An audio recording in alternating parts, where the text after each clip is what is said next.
നമസ്കാരം.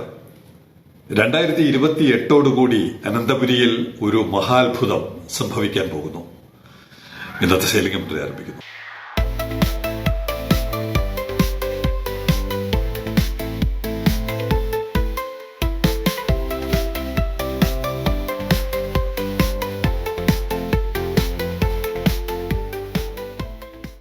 ഒരിക്കലും ന്യൂസ് ലെറ്ററിന്റെ കാര്യം സെയിലിംഗ് കമന്ററി തുടക്കത്തിലേ പറയാറില്ല. പക്ഷെ ഇത്തവണ അതിന്റെ പ്രാധാന്യം അത്രയുണ്ട്. നമ്മൾ വിചാരിച്ചതിനപ്പുറമാണ് അദാനി ഗ്രൂപ്പിന്റെ പദ്ധതികൾ. അവരുടെ അവസാന ഘട്ടം 2028 ഒക്കെ ആകുമ്പോൾ, പൂർത്തിയാകുമ്പോൾ അനന്തപുരിയിൽ എന്താണ് സംഭവിക്കാൻ പോകുന്നത്? ആ മഹാത്ഭുതത്തെക്കുറിച്ച് അറിയണ്ടേ? ന്യൂസ് ലെറ്റർ വാങ്ങുക, വായിക്കുക. അതിന്റെ സകല വിശദാംശങ്ങളും അതിൽ രേഖപ്പെടുത്തിയിട്ടുണ്ട്.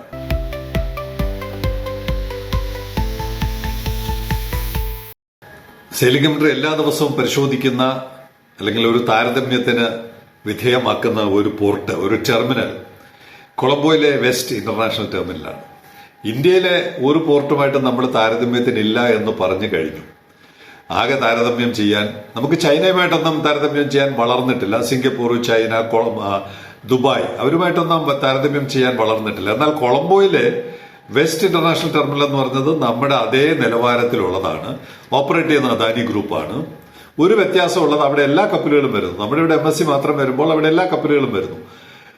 അങ്ങനെയുള്ള ഒരു ടെർമിനലുമായിട്ടുള്ള താരതമ്യമാണ് നമുക്ക് തൽക്കാലം യോജിച്ചത്. ഇനി അത് കഴിഞ്ഞിട്ടുള്ള 2028-30 വരുമ്പോൾ നമ്മൾ സിംഗപ്പൂരുമായിട്ടോ ദുബായുമായിട്ടോ ഒക്കെ താരതമ്യത്തിന് തയ്യാറാകാൻ ഒരു ധൈര്യം ലഭിക്കും. ഇവിടുത്തെ ഈ ചിത്രം ഇന്നലെ 11 തീയതി അവിടെ 11 കപ്പൽ പ്രവേശിച്ചു.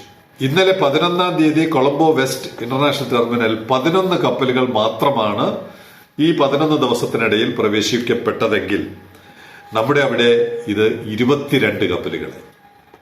100% വളർച്ച അല്ലെങ്കിൽ വർധനവ്. ഈ വർധനവ് എന്തുകൊണ്ടാണ് സംഭവിക്കുന്നത്? രണ്ടും ഒരു മാനേജ്മെന്റ് ആണ്. രണ്ടും തുടക്കത്തിലുള്ള 2 ടെർമിനലുകളാണെങ്കിലും നമ്മുടെ ഇവിടെ കഴിഞ്ഞ കുറച്ച് ദിവസങ്ങളായിട്ട് ഒരു വ്യത്യാസം വരുന്നതായിട്ട് തോന്നുന്നുണ്ട്.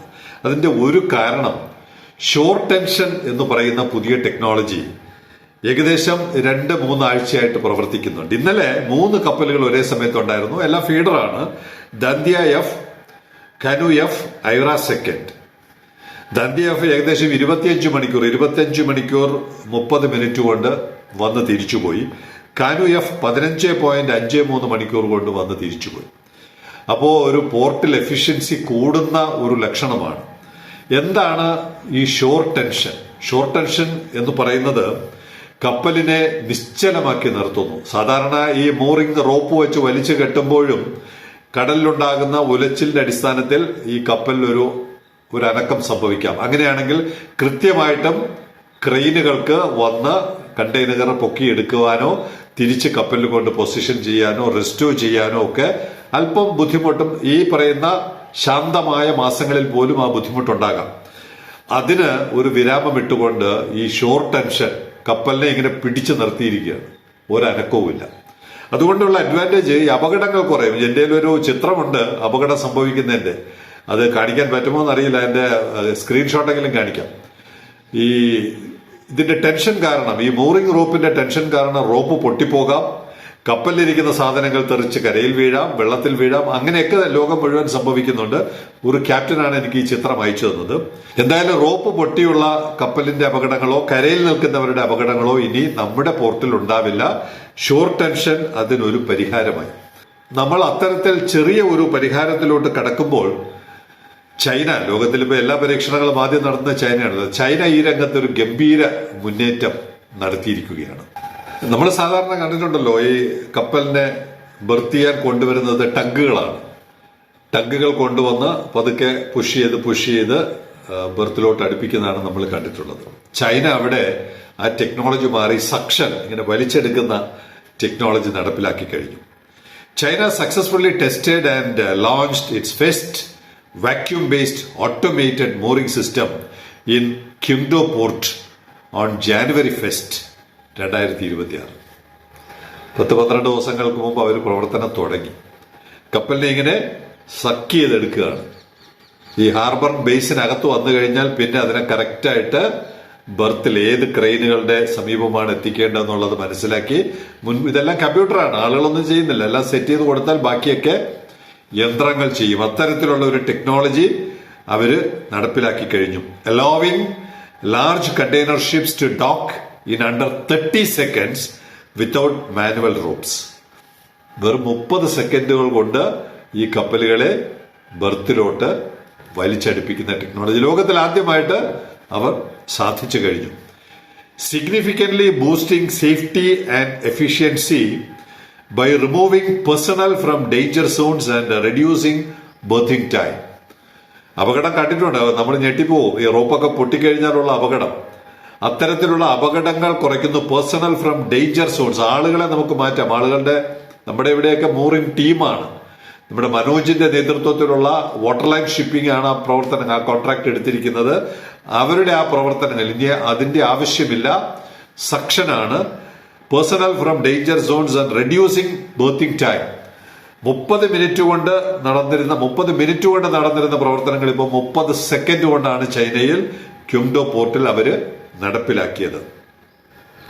The system uses high powered suction units integrated with smart sensors to automatically secure vessels, marking a major step in port automation. നമ്മുടെ പോർട്ടിലും 2020 കൂടി വലിയ തോതിലുള്ള ഓട്ടോമേഷൻ നടക്കുന്നുണ്ട്. അതിന്റെ ഈ മൂറിങ്ങിനുള്ള ഓട്ടോമേഷൻ വരുന്നുണ്ടോ എന്നറിയില്ല. ഇതെന്തായാലും ചൈന ലോകത്തിനൊരു വലിയ മാതൃക കാണിച്ചു കൊടുക്കുകയാണ്. പോർട്ട് രംഗത്ത്, കപ്പൽ ഗതാഗത രംഗത്ത് അപകടം കുറയ്ക്കുന്ന തരത്തിൽ മൂറിംഗ് പുതിയ സംവിധാനത്തിലൂടെ നടപ്പാക്കുകയാണ്. താമസിയാതെ തന്നെ ആ ടെക്നോളജി ഇവിടെ വരാൻ സാധ്യതയുണ്ട്. കാരണം വളരെ പെട്ടെന്ന് തന്നെയാണ് ഒരു ഗവൺമെന്റ് സെക്ടറിൽ നമുക്ക് ചിന്തിക്കാൻ പോലും പറ്റാത്ത വേഗതയിലാണ് നമ്മുടെ ഷോർട്ട് ടെൻഷൻ സ്ഥാപിച്ച് ഉദ്ഘാടനങ്ങളൊന്നുമില്ലാതെ നടപ്പാക്കിക്കൊണ്ടിരിക്കുന്നത്.